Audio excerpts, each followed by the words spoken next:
بسم الله الرحمن الرحيم. قال الله عز وجل في سورة الكهف: واضرب لهم مثل الحياة الدنيا كماء إن أنزلناه من السماء فاختلط به نبات الأرض فأصبح هشيما تذروه الرياح وكان الله على كل شيء مقتدرا. المال والبنون زينة الحياة الدنيا والباقيات الصالحات خير عند ربك ثوابا وخير أملا. صدق الله العلي العظيم وصدق رسوله النبي الأمين. سورہ کہف کی تفسیر جاری ہے اور آج آیت نمبر 45 اور آیت نمبر 46 کی تلاوت کی. ان آیات مبارکہ میں بھی اللہ تبارک و تعالی نبی اکرم صلی اللہ علیہ وسلم کو یہ حکم ارشاد فرما رہا ہے کہ لوگوں کے لیے دنیا کی زندگی کی مثال بیان کریں. یعنی دنیاوی زندگی کو اللہ تعالیٰ نے اس مثال میں ایک شے سے، ایک نظام سے مشابہت دی ہے کہ جس طرح یہ نظام ہے اسی طرح سے دنیا کی زندگی ہے، تاکہ انہیں اس بات کا احساس ہو جائے کہ یہ کس قدر ناپائیدار ہے. اس سے پہلی آیات میں دو افراد کا ذکر ہوا اور اس میں بھی یہی اللہ تبارک و تعالیٰ نے حکم ارشاد فرمایا تھا: وَاضْرِبْ لَهُم مَثَلًا، اے نبی مکرم صلی اللہ علیہ وسلم انہیں مثال بیان فرمائیے رجلین، دو مردوں کی. ایک کافر تھا جس کو بہت نعمتیں دی تھیں، اور دوسرا اس کا مومن بھائی جو مال کے اعتبار سے اس سے کم تھا. ان دونوں کی مثال، یہ مثالیں دی جا رہی ہیں ان لوگوں کو کہ جنہوں نے نبی اکرم صلی اللہ علیہ وسلم سے یہ مطالبہ کیا تھا کہ ہم ایمان لے آئیں گے، لیکن یہ بلال اور صہیب رضی اللہ تعالی عنہم یہ جب ہم بیٹھے ہوں تو یہ نہیں ہونے چاہیے. تو بالکل اس فرمائشی پروگرام کو رد کر دیا گیا اور اللہ تعالیٰ نے فرمایا کہ وَاصْبِرْ نَفْسَكَ مَعَ الَّذِينَ يَدْعُونَ رَبَّهُمْ بِالْغَدَاةِ وَالْعَشِيِّ يُرِيدُونَ وَجْهَهُ. حضور نے فرمایا ان فقراء صحابہ کو اپنے سے الگ مت کیجیے گا، ان کے ساتھ اپنے آپ کو مانوس رکھیں کہ جو اللہ کو صبح شام پکارتے ہیں، یریدون وجہہ، صرف اس کی رضا چاہتے ہوئے. تو اب انہی لوگوں کے لیے، مسلمانوں کے لیے اور مشرکین مکہ کے لیے یہ دوسری مثال بیان کرنے کا اللہ تعالیٰ نے حکم ارشاد فرمایا کہ انہیں دنیا کی زندگی کی مثال بھی بتا دیں، یہ دنیا کی زندگی کس قدر ناپائیدار ہے، اور پھر یہ بھی بتا دیا کہ باقی رہنے والی چیزیں کیا ہیں، تاکہ وہ خود فیصلہ کر سکے اور ایک صحیح راستے کو اختیار کر سکے.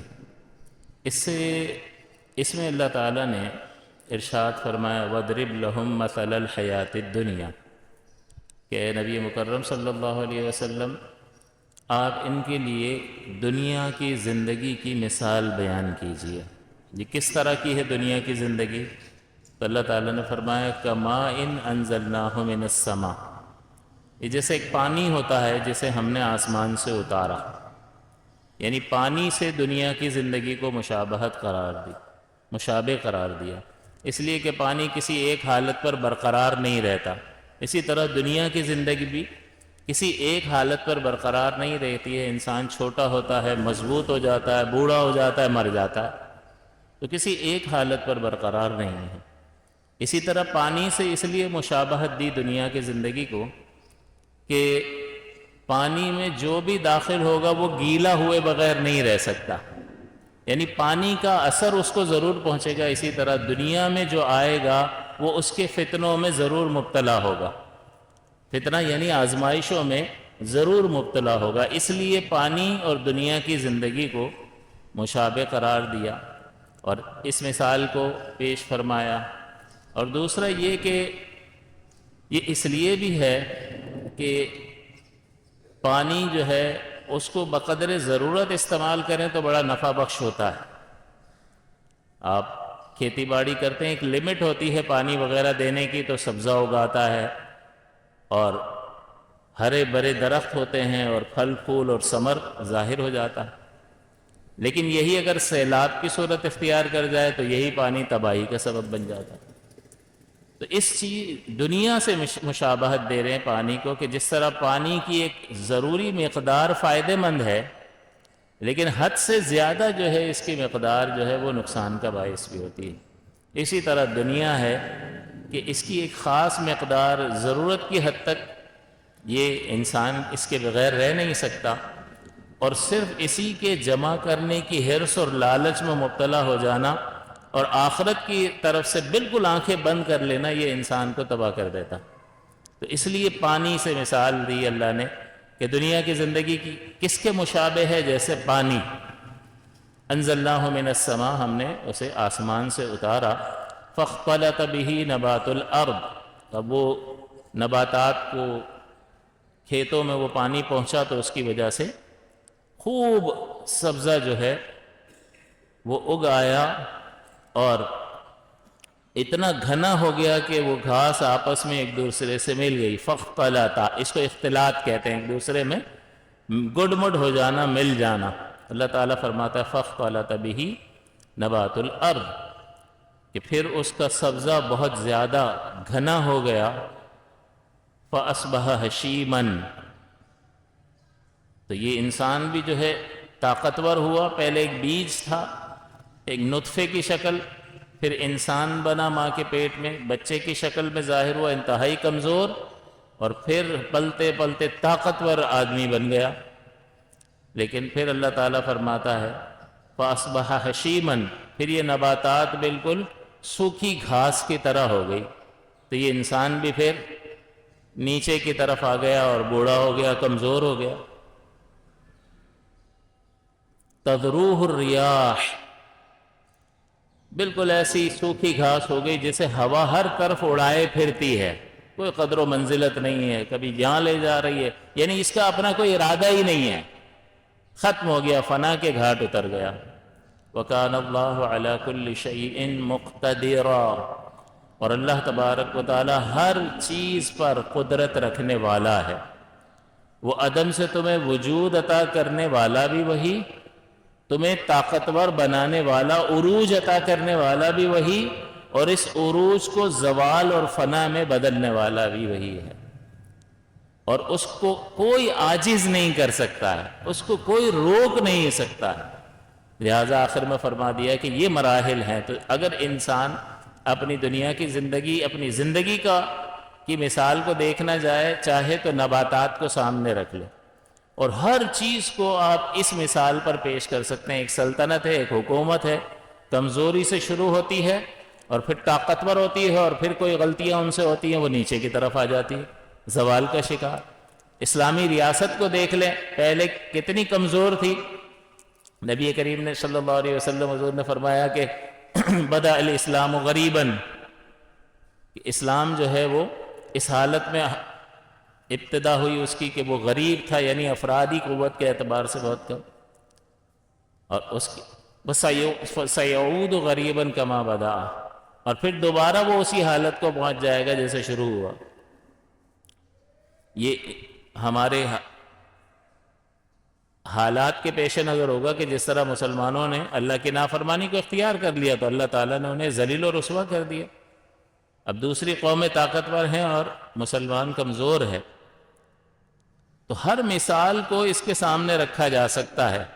ایک تنظیم آپ شروع کرتے ہیں، بالکل کمزور سی ہوتی ہے، 4 آدمی مل کر کوئی فیصلہ کرتے ہیں، تنظیم شروع کرتے ہیں، لوگ ملتے جاتے ہیں، قوت پکڑ جاتی ہے، پھر اس سے کچھ غلطیاں صادر ہوتی ہیں، منتشر ہوتا ہے، نیچے آ جاتی ہے جماعت پوری۔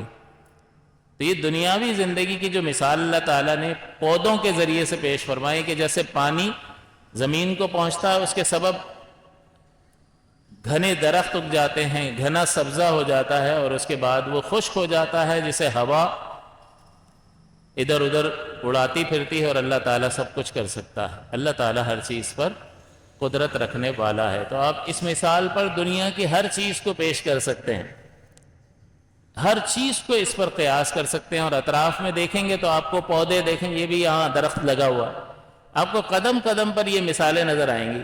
بار بار پھل بدل بدل کر آ رہے ہیں، جی موسم بدل گیا، پھل بدل گیا، گرمی کے پھل اور سردی کے پھل اور، تو یہ فصلیں اگتی ہیں، تیار ہوتی ہیں، اپنے عروج کو پہنچتی ہیں، اور پھر وہ موسم چلا جاتا ہے تو اب آم کا پیڑ پھل دے رہا ہے، کیا ہوا؟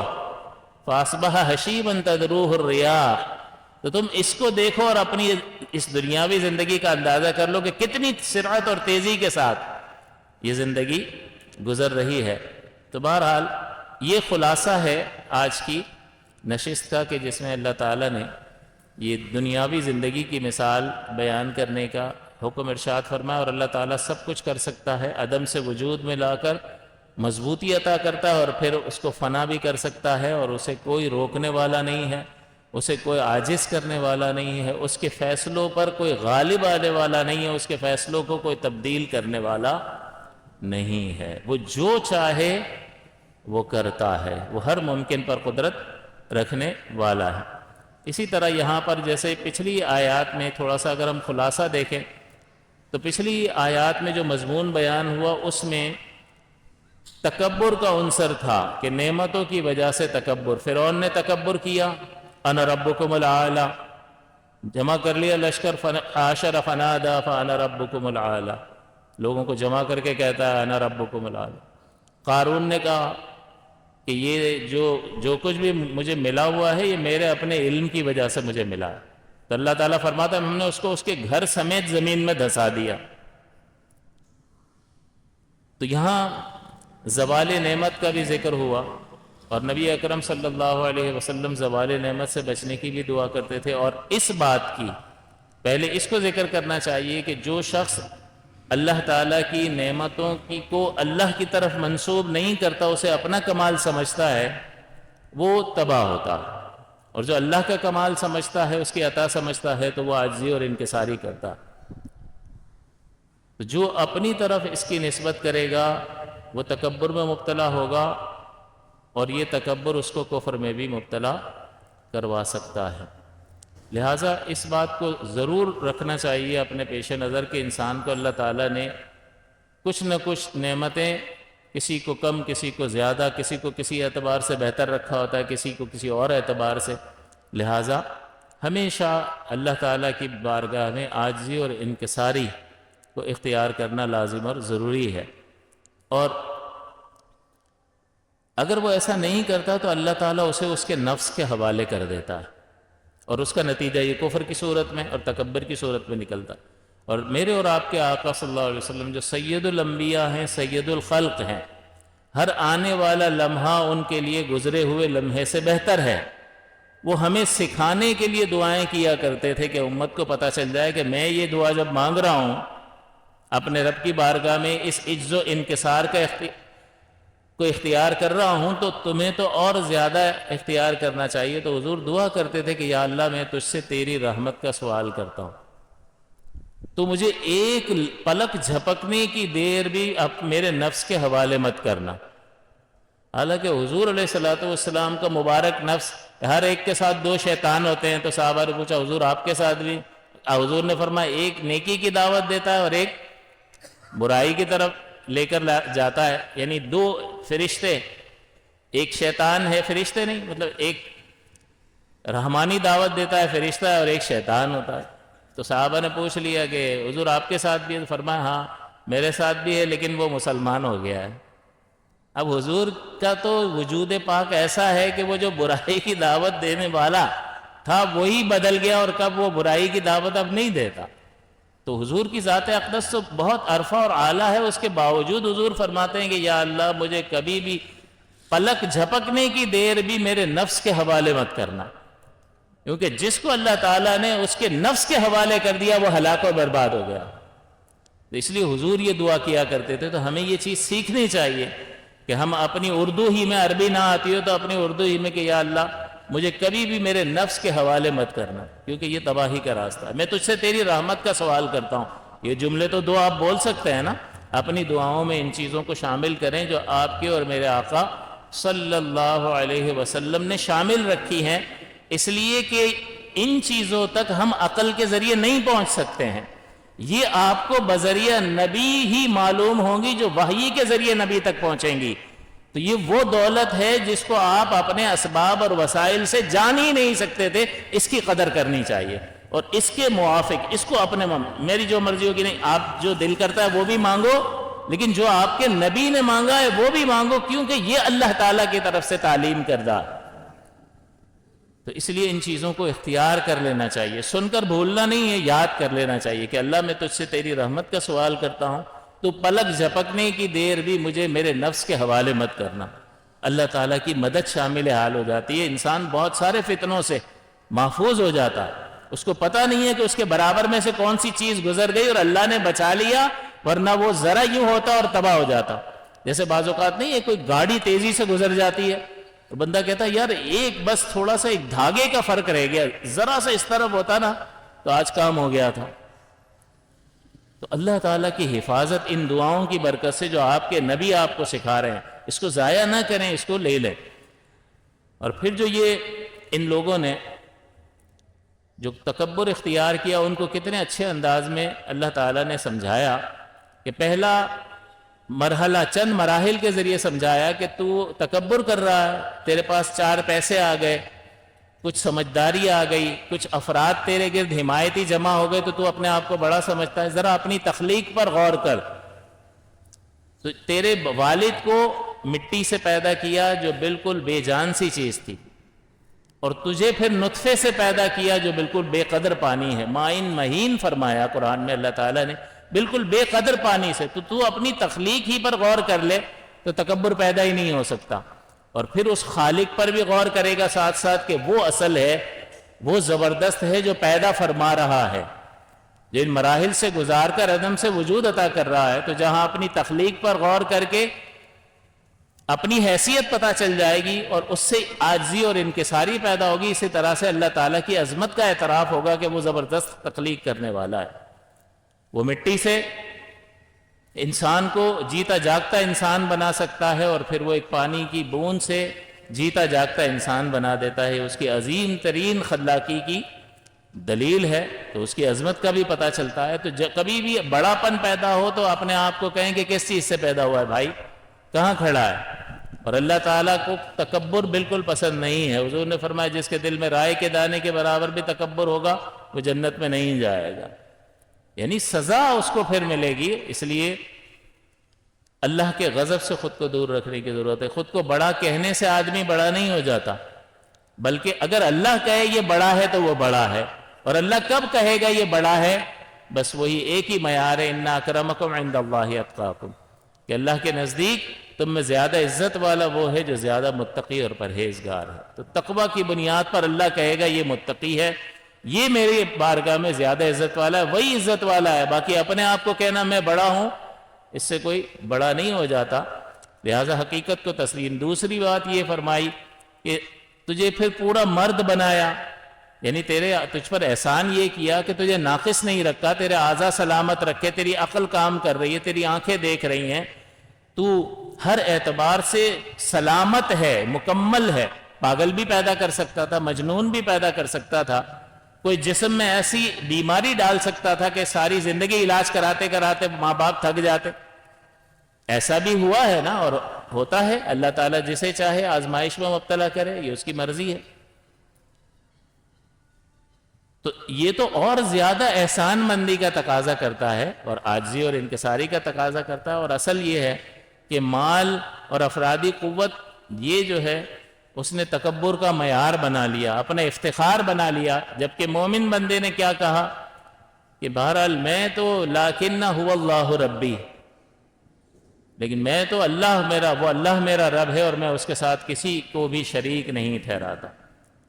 تو اس مومن بندے نے اپنے عقیدے کو اپنا فخر قرار دیا، اور اس نے اپنے مال اور افرادی قوت کو اپنا فخر قرار دیا۔ اور حقیقت میں قابل فخر چیز جو ہے وہ ہمارا اعتقاد ہے۔ لہٰذا آپ کو بتایا تھا کہ جو مسلمان ہے وہ بہت امیر ہے، اگرچہ اس کی جیب میں ٹکا نہ ہو، کیونکہ اللہ کی ذات اقدس پر اعتقاد سب کچھ ہے، اگر وہ اس کو سمجھے اور اس کی حقیقت کو جانے۔ اور پھر دوسری بات یہ کہ افضل طریقہ سکھا دیا کہ جب تمہارے پاس کوئی نعمت ہو تو تم یوں کہو ماشاء اللہ، جو اللہ نے چاہا وہی ہوا ہے۔ اس کا مطلب یہ اس کی نفی ہو گئی کہ اس میرا کمال نہیں ہے۔ اور آگے مزید اللہ تعالیٰ نے فرما دیا لا قوت الا باللہ، نہیں ہے کوئی قوت مگر اللہ کی مدد کے ساتھ، یعنی ہم بھی جو ہماری مرضی پوری ہو رہی ہوتی ہے اس میں بھی اللہ کے دیے ہوئے اختیار سے ہو رہی ہوتی ہے، وہ نہ چاہے تو کچھ نہیں ہو سکتا۔ تو جب بندہ یہ کرے گا تو تکبر کہاں جائے گا؟ تو کتنی بہترین تعلیم دی ہے، ایک جملے میں سارا مسئلہ حل کر دیا۔ تو کبھی بڑا پن پیدا ہو تو یہ پڑھا کرے ماشاء اللہ لا قوت الا باللہ، ماشاء اللہ لا قوت الا باللہ۔ تو اس سے تکبر کم ہوتا ہے۔ اور پھر وہ پانی پر اکڑنا کہ نہریں اللہ نے جاری فرما دی ہیں، تو وہ بھی اللہ تعالیٰ نے فرما دیا کہ سورہ ملک میں فرما دیا قل ارأیتم ان اصبح ماؤکم غورا، کہ نبی ان سے کہہ دیجئے کہ اگر تم یہ دیکھو کہ تمہارا پانی زمین میں دھسا ہوا ہو جائے، اللہ تعالیٰ اس پانی کو جس نے یہ جاری فرمایا ہے زمین کی سطح پر، اس کو زمین کے اندر لے جائے، فَمَن يَأْتِيكُم بِمَاءٍ مَّعِينٍ، فَمَن يَأْتِيكُم کون لا کر دے گا تمہیں، بِمَاءٍ مَّعِين ایسا پانی جو زمین کی سطح پر بہتا ہو۔ اب لا کے دکھا دو نکال کر۔ بعض اوقات بورنگ کتنے کتنے 100 فٹ کرتے ہیں، نہیں ملتا ہے، اور ملتا ہے تو وہ بھی بعض اوقات تو ایسا کھارا نکل آتا ہے کہ ملنا نہ ملنا دونوں برابر۔ تو اللہ تعالیٰ فرماتا ہے کہ یہ تم کھیت میں جو تمہارے جو چشمے جاری تھے جس کی وجہ سے تمہارا کھیت اتنا لہلہا رہا تھا، تو وہ اگر پانی اللہ تعالیٰ زمین کے اندر دھسا دے تو کون ہے جو تمہیں یہ پانی تمہاری نگاہوں کے سامنے بہتا ہوا لا کر دے گا؟ اللہ تعالیٰ کی ذات اقدس کی صفات تو کوئی بھی نہیں کر سکتا ہے۔ تو اس نتیجہ کیا نکلے گا کہ نہ مال نفع دے گا، نہ زراعت نفع دے سکتی ہے، نہ اولاد نفع دے سکتی ہے، نہ افرادی قوت نفع دے سکتی ہے، مگر یہ کہ اللہ تعالیٰ کی مدد شامل ہو، باقی کچھ بھی نہیں ہے۔ صرف اللہ تعالیٰ کا ارادہ اور اس کی مشیت ہوگی تو ہر چیز ہمیں فائدہ پہنچائے گی، ورنہ نہیں پہنچا سکتی۔ نبی اکرم صلی اللہ، اور پھر آپ نے دیکھا کہ اللہ تعالیٰ نے بجلی کی کڑک اتار دی اور وہ سب کھیت تباہ ہو گیا، سب کچھ ختم ہو گیا، اور وہ ہاتھ ملتا ہوا رہ گیا، اور پھر افسوس کر رہا ہے، زبان سے بھی کہہ رہا ہے یا لیتنی، کہ اے کاش کہ میں نے اپنے رب کے ساتھ شریک نہ ٹھہرایا ہوتا۔ تو بھائی اختیاری توبہ میں اور اضطراری توبہ میں فرق ہوتا ہے۔ ایک بچے کو کہو کہ بیٹا ایسے مت کرنا، یوں مت کرنا، وہ سمجھانے سے نہیں مان رہا ہے، اور پھر جب کر کے آ گیا اب اس کو پکڑ کے ابا ڈنڈے لگا رہا ہے تو پھر وہ مار کمر پہ پڑ رہی ہے تو پھر اللہ اللہ اب نہیں کروں گا، اب نہیں کروں گا۔ یہ توبہ کوئی مقبول تھوڑی ہے کہ مار کھاتے ہوئے کہہ رہا اب نہیں کروں گا، اس کا کیا فائدہ ہے؟ یہ تو بے اختیار ہو گیا اور اب کہہ رہا ہے، جب با اختیار تھا اس وقت سمجھا رہے تھے، اس وقت کیوں نہیں سمجھا؟ یہی فرعون کا معاملہ تھا کہ جب با اختیار تھا موسیٰ علیہ السلام نے طرح طرح کے معجزات دکھائے، لیکن بات ہی سمجھ میں نہیں آ رہی تھی۔ اتنے عجیب و غریب معجزات کہ آدمی دیکھے تو کہے کہ اللہ کے نبی ہیں، واقعتاً ہی اللہ کے نبی ہیں۔ اتنے سارے معجزات، موسیٰ علیہ السلام کے معجزات قرآن عظیم میں کثیر ذکر ہوئے ہیں، لیکن مجال ہے کہ مان جائے۔ لیکن جب وہ پانی نے جب گھیر لیا اور ڈوبنے لگ گیا تو کہہ رہا ہے کہ میں ایمان لاتا ہوں موسیٰ کے رب پر اور اس رب پر کہ جس پر بنی اسرائیل ایمان لائے۔ اللہ تعالیٰ نے فرمایا اب کچھ بھی نہیں ہے۔ الآن وقد عصیت قبل، اب مان رہا ہے حالانکہ اس سے پہلے تو نافرمانی کر رہا تھا۔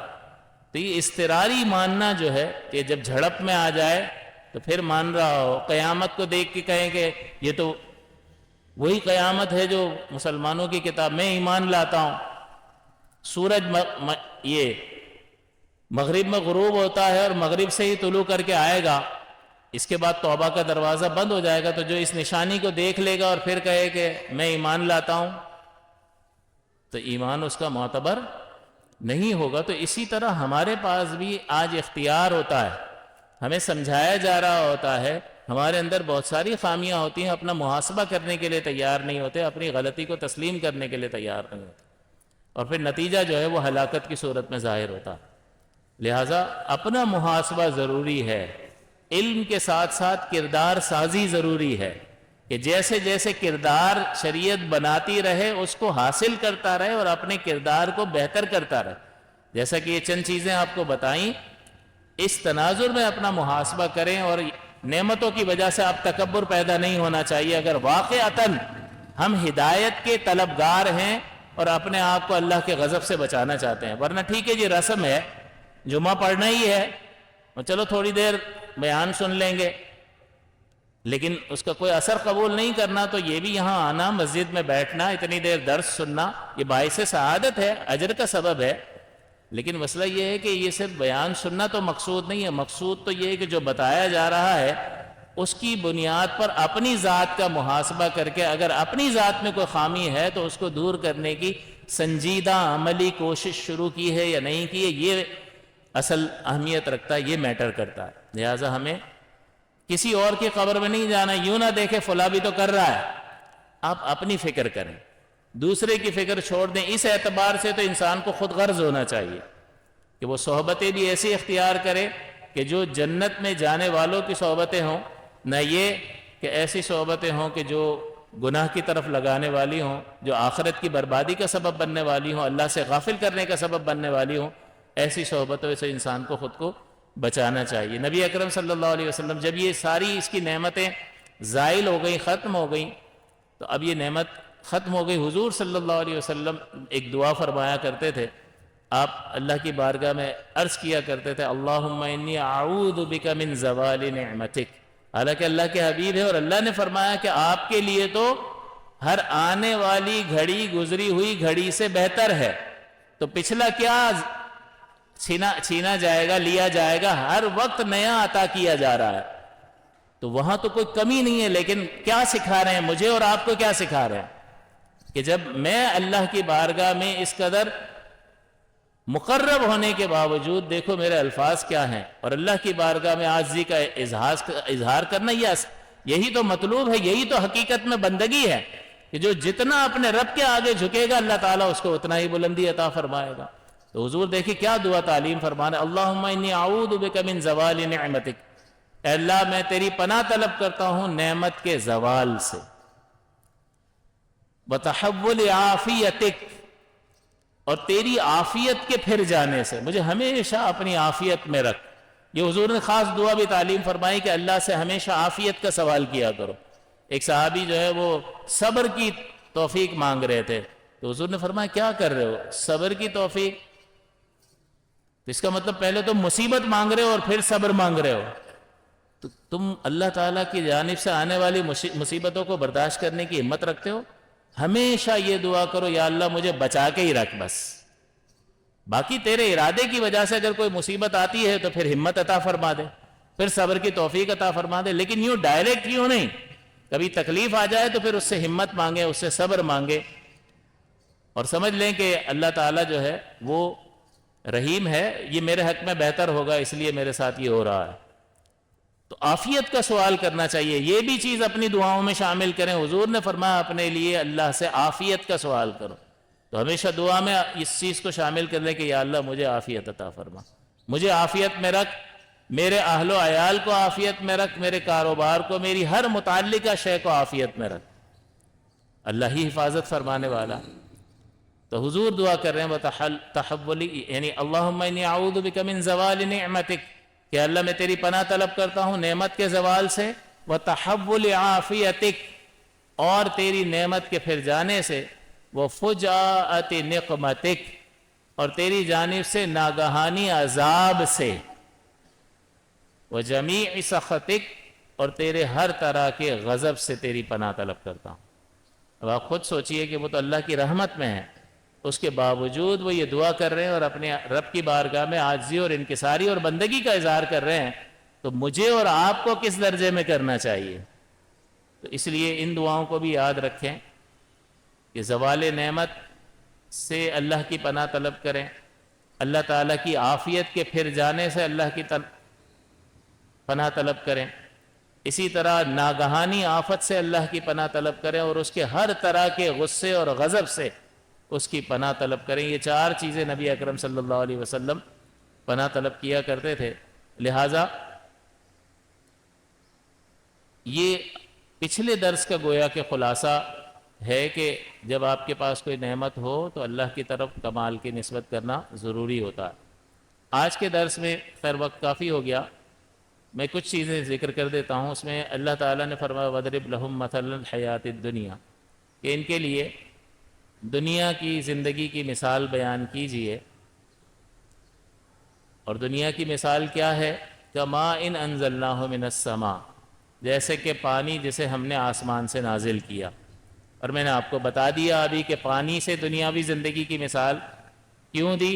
ایک تو اس لیے کہ وہ ایک حالت پر برقرار نہیں رہتا، دوسرا کہ یہ اس سے اتنا ہی حاصل کرو، یعنی اس کی ایک خاص مقدار تو مفید ہے لیکن حد سے زیادہ اس کی مقدار جو ہے وہ نقصان کا باعث ہوتی ہے۔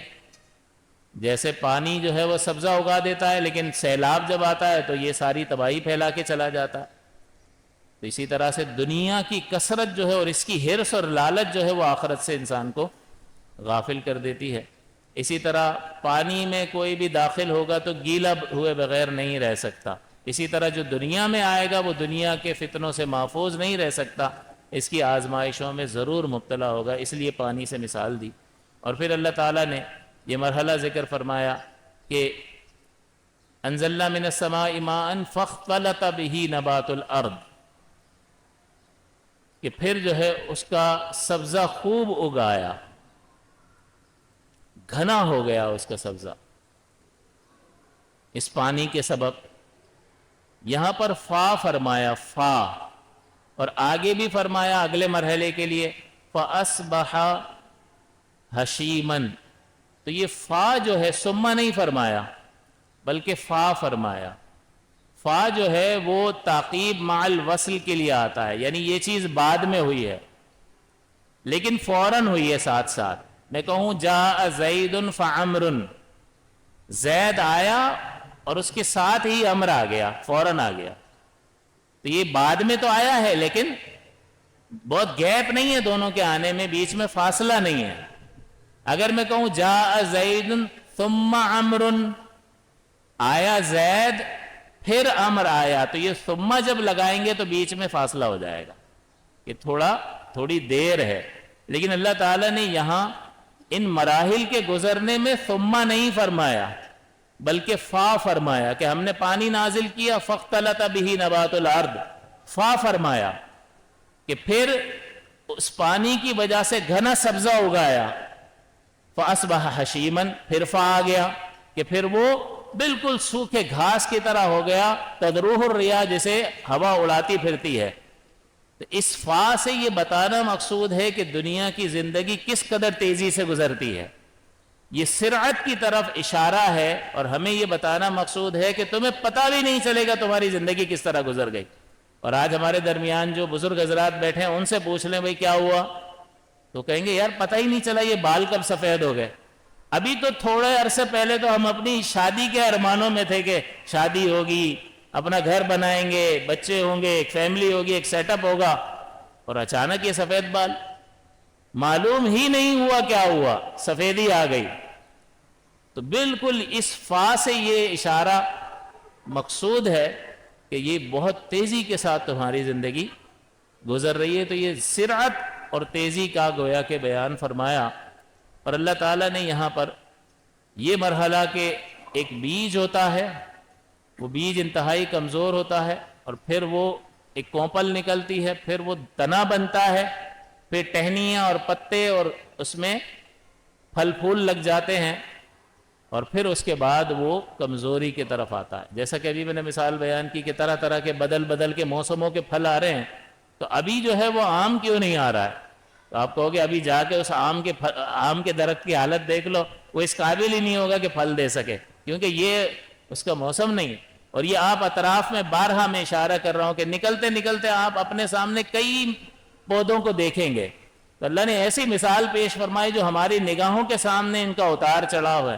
اور اللہ تعالیٰ فرما رہا اپنی زندگی کو اس پر قیاس کر لو، ناپ کے دیکھ لو، بالکل ایسی ہی ہے تمہاری زندگی۔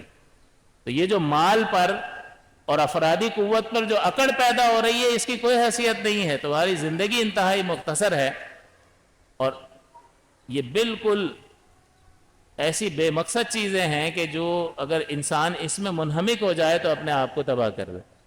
تو اللہ تعالیٰ نے اس سرعت کو بیان فرمایا، اور پھر اللہ تعالیٰ فرماتا ہے وَكَانَ اللَّهُ عَلَى كُلِّ شَيْءٍ مُقْتَدِرًا، کہ اللہ تعالیٰ سب کچھ کر سکتا ہے۔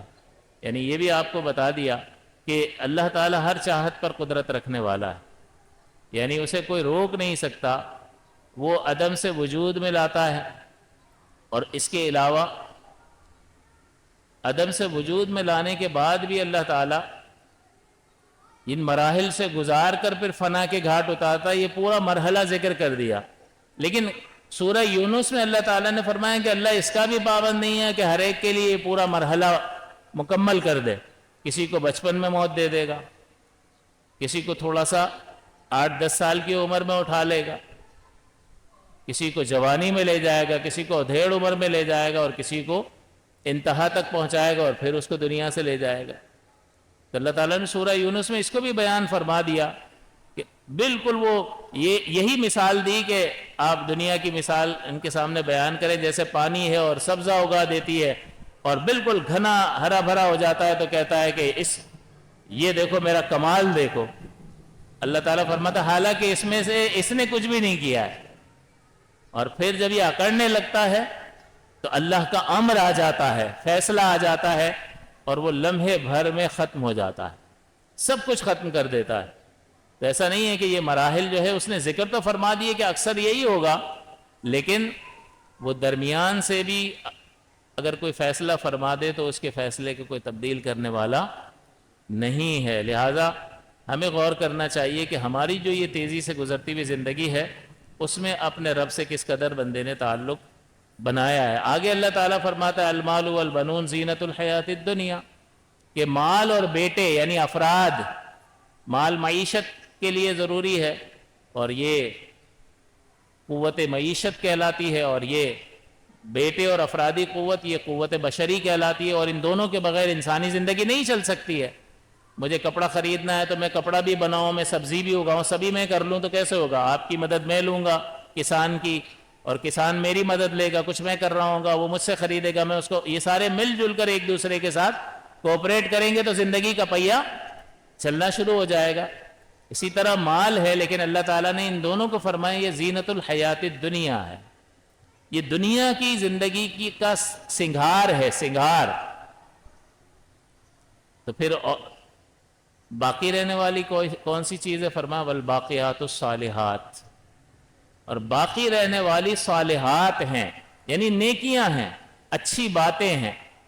اور حضور صلی اللہ علیہ وسلم نے بھی فرمایا کہ جب کسی شخص کا انتقال ہوتا ہے تو 3 چیزیں اس کے ساتھ قبر تک جاتی ہیں، اس کا مال، اس کا اہل یعنی بیٹے، اور اس کے اعمال، 2 واپس آ جاتے ہیں اور عمل وہیں پہ رہ جاتا ہے۔ والباقیات الصالحات، اور باقی رہنے والی تو صالحات ہیں جو تمہارے ساتھ قبر میں اس مقام پر جو وحشت کا مقام ہے، تم سے انتہائی محبت کر رہا ہے تمہارا بیٹا، اور تمہاری جدائی میں زار و قطار رو رہا ہے، اس کا اتنا دل بھرایا ہے کہ وہ یہ چاہتا ہے کہ میرے والد کو کچھ نہ ہو، مجھے قبر میں دفن کر دو، لیکن وہ کچھ کر نہیں سکتا۔ اتنی محبت کے باوجود اس وحشت والے گھر میں چھوڑ کر آ جاتا ہے تنہا، اور اب کیا ہے؟ اللہ دے حوالے، اب وہ اللہ کے سپرد ہے۔ والباقیات، اور اللہ حضور فرماتے ہیں کہ یہ نیک اعمال جو ہے اچھی شکل میں اسے اس کے لیے ایک اچھے دوست کی حیثیت سے وہاں قبر میں موجود ہوں گے۔ نماز اچھی شکل میں ہوگی، روزہ اچھی شکل میں ہوگا، ذکر و اذکار اچھی شکل میں اس کے پاس موجود ہوں گے۔ تو اب بتائیے کہ کون سی چیز زیادہ پائیدار ہے؟ ہاں یہ مال اور بیٹے یہ ہر وقت برے نہیں ہوتے، ہاں اگر اللہ سے غافل کریں گے تو پھر یہ برے ہیں، پھر یہ زینت الحیات الدنیا ہے۔ اور حالانکہ یہ جوہر ہے منطق کی زبان میں، لیکن اللہ یہاں پر عرض فرما رہا ہے، اور عرض کی کوئی قیمت نہیں ہوتی ہے۔ جب ہم کتاب البیوع پڑھاتے ہیں ہدایہ میں تو اس میں کہتے ہیں کہ بھائی چاہے کھجور اعلیٰ ہو یا ردی ہو، آپ مہنگے دام بیچ لو اچھی والی اور ہلکی سستی بیچ لو، لیکن آپ یوں نہیں کہو گے کہ کھجور کے دام جو ہے 100 روپے 1 کلو کے، اور جو اس کی چمک ہے نا اس کے 20 روپے. یہ جودت کا کوئی دام نہیں ہوتا ہے، وصف کا دام نہیں ہوتا. تو اللہ تعالیٰ کہہ رہا ہے کہ مال والبنون زینہ، زینہ وصف ہے اور وصف کی کوئی قیمت نہیں ہوتی ہے.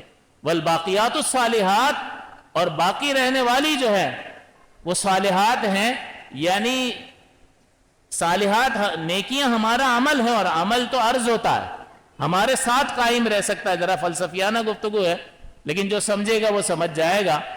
تو اللہ تعالیٰ نے جوہر کو عرض کے درجے میں اتار دیا کہ یہ بظاہر یہ مال خود بخود قائم رہ سکتا ہے، اولاد خود بخود قائم رہ سکتی ہے، لیکن اس کو وصف اور صفت کے درجے میں اتار دیا کہ اس کی کوئی قیمت نہیں ہوتی ہے. اور یہاں باقیات صالحات عمل ہے، میں ہوں تو میرا عمل ہے ورنہ نہیں ہے. میری ذات کے ساتھ میرا عمل ہے، میری ذات نہیں ہے تو میرا عمل نہیں ہے. میری نماز آپ مجھ سے جدا دکھا سکتے ہیں کہ یہ میں ہوں، یہ میری نماز کھڑی ہوئی ہے؟ نہیں دکھا سکتے، وہ میرے ساتھ ہی قائم ہے. تو عمل جو ہے وہ بندے کے ساتھ ہے، لیکن اللہ تعالیٰ فرما رہا ہے والباقیات الصالحات، اس کی ایک قیمت مقرر فرما رہا ہے، اس کو جوہر کے درجے میں اللہ تعالیٰ اتار رہا ہے. اور ہاں مال اور اگر اولاد آپ کے پاس ہے اور آپ نے مال اللہ کی راہ میں خرچ کیا تو یہ بھی باقیات الصالحات ہے. اپنے بچوں کو دین کا علم سکھایا اور انہیں دیندار بنایا، یہ اولاد بھی باقیات الصالحات ہے. تو یہاں جو اللہ نے فرمایا المال والبنون زینت الحیات الدنیا، کہ یہ مال اور اولاد دنیا کی زینت ہے اور باقی رہنے والی تو نیکیاں ہیں. تو یہ جو زینت الحیات الدنیا، جو دنیا کی زینت ہے، اس کو بھی آپ باقیات بنا سکتے ہو.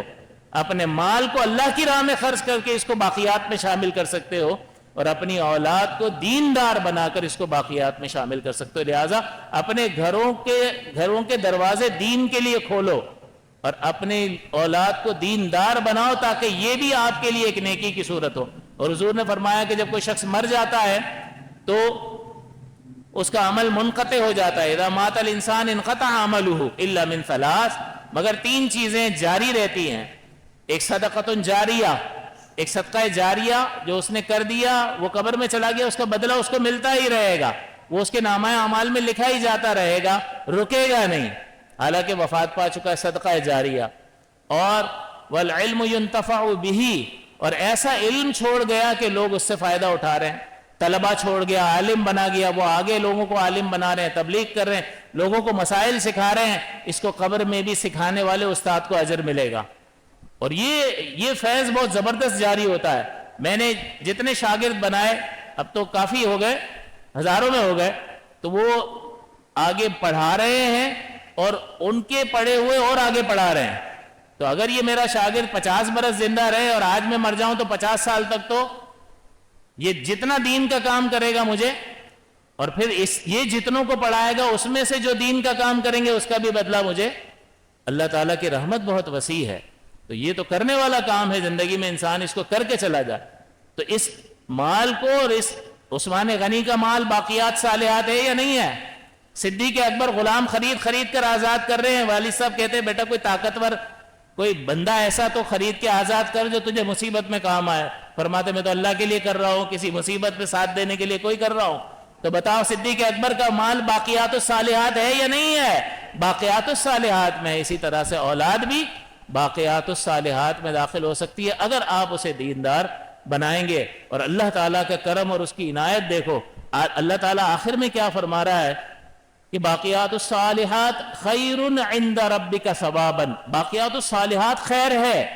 تم مال اور بیٹے ایک طرف رکھو اور نیکیاں ایک طرف رکھو، تمہارا رب تمہیں بتا رہا ہے کہ یہ نیکیاں جو باقی رہ جائیں گی یہ خیر ہے تمہارے رب کے نزدیک ثواب کے اعتبار سے، وخیر عملا، اور امید رکھنے کے اعتبار سے. میرا سہارا میری اولاد پر، بیٹے ہیں نا مجھے سپورٹ کریں گے، میرا سہارا میرے مال پر، بینک بیلنس ہے مجھے کچھ بھی نہیں ہوگا. اللہ تعالیٰ فرماتا ہے نہیں، اس پر امید نہیں رکھو. باقیات الصالحات جو ہے وہ بہتر ہے امید رکھنے کے اعتبار سے. اور باقیات الصالحات میں فرمایا کہ 5 نمازیں باقیات الصالحات میں سے، اس کو پکڑ کے رکھو، لازم اپنے اوپر لازم کر لو. اسی طرح فرمایا لا الہ الا اللہ باقیات الصالحات میں سے ہے. اسی طرح الحمدللہ، سبحان اللہ والحمدللہ باقیات الصالحات میں سے ہے. نبی اکرم صلی اللہ علیہ وسلم فرماتے ہیں کہ سبحان اللہ والحمدللہ تملأ المیزان. کہ یہ سبحان اللہ اور الحمدللہ میزان کو بھر دیتے ہیں. ایک حدیث میں آیا سبحان اللہ والحمدللہ، یہ سبحان اللہ اور الحمدللہ زمین اور آسمان کے درمیان جتنا خلا ہے اس کو نیکیوں سے بھر دیتے ہیں. اور آپ جانتے ہیں کہ میزان کتنا بڑا ہے جس میں لوگوں کے اعمال تولے جائیں گے، کس نے کیا کیا کارنامے لمحہ لمحہ بھر میں کیے ہیں، اس کے لیے کتنا بڑا میزان چاہیے، بہت بڑا ترازو چاہیے. تو فرمایا کہ اس میزان میں اگر پوری کائنات کو، اس دنیا کو، اس عالم کو رکھ دیا جائے تو ایسا ہے جیسے سمندر میں ایک قطرہ ڈال دیا. اتنا بڑا ترازو ہے وہ کہ اس پورے عالم کو اس میں رکھ دیا جائے تو ایسے ہے جیسے سمندر میں ایک قطرہ ڈال دیا. اور نبی کریم صلی اللہ علیہ وسلم کیا فرماتے ہیں کہ سبحان اللہ والحمدللہ اس میزان کو بھر دیتا ہے. یہ پورا عالم اس میزان کے اندر ایک ذرے کی حیثیت رکھتا ہے، اس کو بھرنا تو دور کی بات، نظر بھی نہیں آتا اس میزان میں. لیکن اللہ تعالیٰ کا فضل، اس کی عنایت اور اس کا کرم اپنے بندوں پر ایسا ہے کہ سبحان اللہ والحمدللہ تملأ المیزان، کہ سبحان اللہ اور الحمدللہ میزان کو بھر دیتا ہے. یعنی کس قدر اجر اللہ تعالیٰ اپنے بندوں کو عطا فرماتا ہے. لہٰذا یہ چیزیں ہیں کہ جن پر انسان سہارا لے سکتا ہے کہ یہ میرے لیے سہارے کا باعث ہے اور میرے لیے آخرت کی راحت کا سبب اور ذریعہ ہے. اس لیے ہمیں غور و تفکر کرنا چاہیے اور باقیات الصالحات جو اللہ تعالیٰ فرما رہا ہے اس کی طرف جانا چاہیے. دنیا کی تعریف یہ ہے کہ دنیا یہ ہے کہ جو تجھے اللہ کی یاد سے غافل کر دے. اگر تو دکان پر بیٹھا ہوا ہے اور دکان کا رش تجھے اللہ کی یاد سے غافل کر دیتا ہے اور فرض نماز بھی ادا نہیں کرنے دیتا تو یہ تیرا کاروبار دنیا ہے. لیکن اگر تیرا کاروبار تجھے اللہ کی یاد سے غافل نہیں کرتا تو یہ دنیا نہیں ہے. اسی طرح تیری اولاد، تیرے گھر والے تجھے اللہ کی یاد سے غافل کرتے ہیں تو تیرے گھر والے دنیا ہیں. تیری جائیداد تجھے اللہ کی یاد سے غافل کرتی ہے تو یہ تیرے لیے دنیا ہے. اور اگر یہ اللہ کی یاد سے غافل نہیں کرتی تو پھر اس کا مفہوم دنیا کے مفہوم میں نہیں آتا کہ جس کے لیے کہا کہ یہ تو کھیل کود کی چیز ہے. یعنی دنیا کی زندگی کو تو اللہ تعالیٰ نے کتنی بار بیان فرمایا کہ دنیا کی زندگی کی مثال ایسی ہے، لہو ہے، لعب ہے، یہ کھیل کود کی چیزیں ہیں. اور کھیل کود اس کا نتیجہ کیا؟ تھوڑی دیر کی راحت ملی، حفظ نفس حاصل ہوا، اس کے بعد سب کچھ ختم. آپ نے ورلڈ کپ بھی جیت لیا تو اب کیا ہے؟ تھوڑی دیر کی خوشی تھی، چھکا لگ گیا، چوکا لگ گیا، آؤٹ ہو گیا اور سب اچھل اچھل کے داد دے رہے تھے، پھر کپ مل گیا، 2-4 دن خوشی، اب خلاص سب کچھ ختم ہو گیا. تو اسی طرح دنیا کا معاملہ ہے کہ یہ لہو و لعب ہے، کھیل کود کی جگہ ہے. ان تمام چیزوں کو جو اللہ نے عطا فرمائی ہے اس کو باقیات الصالحات بنانے کی ضرورت ہے. اللہ تعالیٰ سے دعا ہے کہ اللہ تعالیٰ ہمیں اس طرف توجہ کرنے کی توفیق عطا فرمائے. آمین.